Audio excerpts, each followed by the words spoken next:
Dneska, když jsme šli už do lesa s tátou, tak jsem si hlála s tátou ještě na skovku. A já jsem si sedla pod strom. A vedle mě zrovna byly kopřivy. Tak jsem omylem do nich dala luk a popedlila mě to. Ale neplakala jsem, protože jsem byla ráda, že aspoň budu zdravá. Takže neplakejte, ale spíš se ladujte, že budete zdraví. A ukážeš nám, jak taková kopřiva vypadá? Jo. Je tady někde? Jo, vypadá tady takhle. Utrhneš ji? Ne?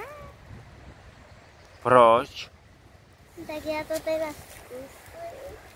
Ale jenom kde je ten... Budeš odvážná a zkusíš to utrhnout? Jo. Jako bych to utrhla, ale... Ty se nechceš poprdlit, že? Ty se zlekla? Co to bylo?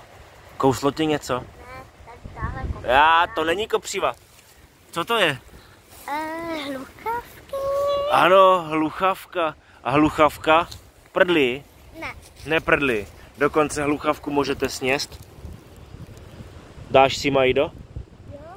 Tu kytičku? Tak papej. Chcete vidět co?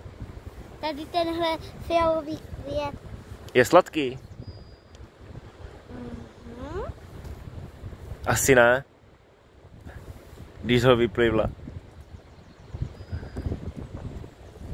On má sladkou šťávu. Aha. A co ty kopřivy, už to utrhneš? Jo. Tak pojď na to. Já jenom hledám, jako vypadá, jenom tak utrhnu. No tady.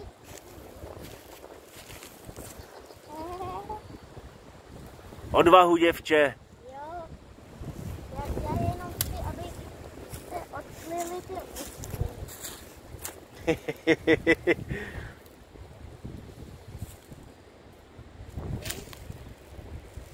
Už se všichni těší, jak uvidí utrhlou kopřivu.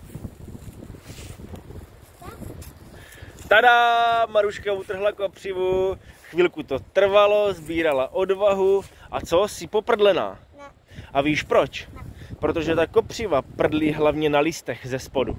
Když se nedotkneš listu ze spodu, tak se nepoprdlíš.